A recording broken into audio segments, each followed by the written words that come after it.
Now, with The Mandalorian Season 3, Chapter 20 officially out now on Disney+, a lot of fans are anticipating Season, of course, 3 at Chapter 21.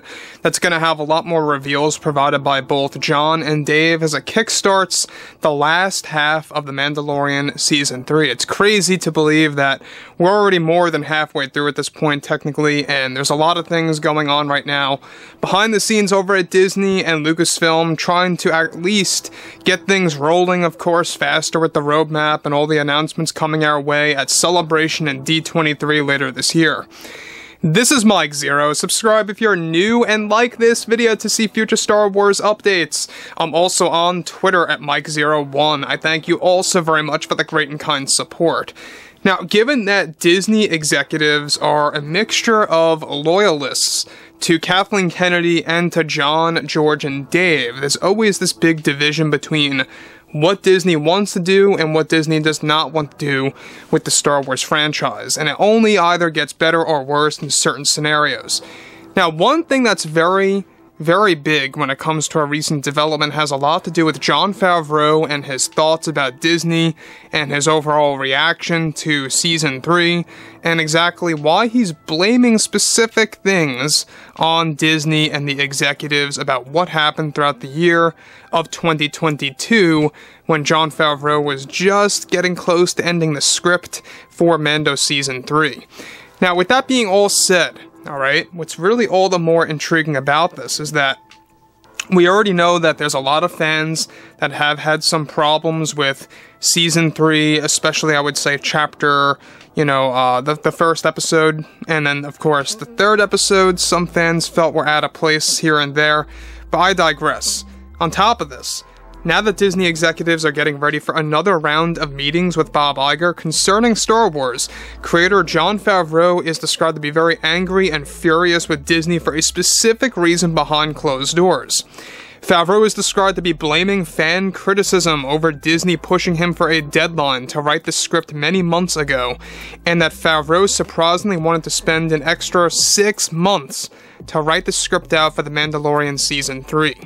Bob Chapek at the time felt that fans could not wait any longer for the new season, and if they had waited, Season 3, of course, wouldn't have been released until 2024. Favreau, however, has a big problem with Disney right now, and especially the board members who pushed Chapek to authorize the deadline for Season 3's script to be actually given, that Jon Favreau believes that this cost his reputation, since fans are now expressing a far lower engagement rating for The Mandalorian Season 3 around this time, and was even pressured to throw in Andor elements that he felt may or may not work. It was a gamble and a risk for the season, and that it's something that Favreau felt was not necessary to do. Another reason why Favreau is furious with Disney right now about Season 3 has to do with the fact that this was before he had actually gained any kind of big privileges over at Lucasfilm, and was actually being ordered directly to shorten each episode of Mando Season 3. Now let me just stop here for a second. This would absolutely explain why the first episode and the third episode are very, short in nature, or should I say the fourth, very short in nature, running 30-some minutes long, including credits, mind you. And so when you look at stuff like this, right, when you look at everything related to Jon Favreau and how he wanted to take an extra 6 months on the script, which is crazy. The story would have ended up better without a doubt, but I think that Bob Chapek may have been right about some parts there, where he said that if they were writing an extra 6 months of script material for Mando Season 3, the overall interest level of Mando may have died down a bit if they waited so long, because then on top of that you gotta film, then you gotta film more material because there's more script, more story elements thrown in there. It would have taken a lot longer, and you wouldn't have gotten Mando Season 3 until sometime next year in 2024, likely the second quarter. So you're looking at like maybe April, the latest, of 24. So I could see why they would have a deadline. They felt that, Mando was like their flagship show, which it is, by the way, for Star Wars. It's the flagship series. And they wanted to just get this thing out already because, it was, at the time, approaching 2 whole years, in which it did approach 2 years. It would have been 3, and they felt that would have been way too long for a show like The Mandalorian. Now, given that Favreau is taking a lot more time on Ahsoka, this is why I have said this, and this is why executives also believe this behind closed doors, is that Ahsoka is best described to be like the home run of Disney Plus Star Wars, because it's basically going to take a lot of that mythology that a lot of fans love and enjoy, that Kenobi was supposed to be all about, which wasn't though. Anyways, moving on to the next thing. So, this would explain some of the short episodes, scenes such as in episode 1 and 4. Jon actually had a battle with Disney executives at the time, to include actor Ahmed Best. This is where things get interesting.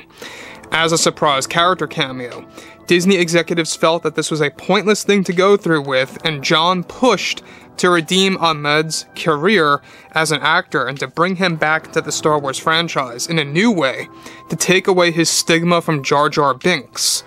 This battle to include him went on for many months. Thankfully, Jon is the one who delayed Ahsoka from releasing in June, and is now intentionally working on the show more to be released by the beginning of the fall or end of summer at the earliest. So, in other words, you're not going to see the Ahsoka series until the end of August, maybe even the very end of September leading into October. That's, when you can expect the Ahsoka series to drop. There's no way that we're going to see this in June. That's definitely called off. It's no longer a thing, and Favreau pushed it for that very reason. He wants to spend more time on the show. And you know what? So be it. I'm okay with that. I'm okay with waiting myself. I think if you can make the show even better, why not, right? That's all that matters to me, is quality. Anyways, the big problem about this that I can take from Disney executives is that they wanted to prevent Ahmed Best from coming into the Star Wars franchise. Now, say what you will about Kelleran, alright, the new Jedi character that he plays in Episode 4. I've seen some mixed reactions where a lot of fans did not like his characters. A lot of fans also loved this character and celebrated this character because it's Ahmed Best coming back into the Star Wars franchise. This guy really thought about ending his life after all the mockery and all the fans making fun of Jar Jar Binks and how it really impacted his career as an actor.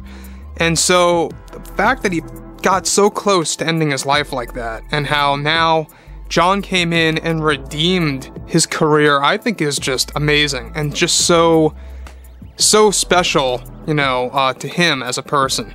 The fact that Jon went out of his way and how Disney executives did not want this. Now again, like I said, say what you will about his character. I know some fans are a little upset that it was, a no-name character that saved Grogu, and how Jon Favreau kind of hyped it up like it was going to be some big-time character. I mean, he technically did say it's going to be a prequel trilogy-era actor that would play a big role in the saving of Grogu, and it turned out to be yes. Technically yes, it was Ahmed.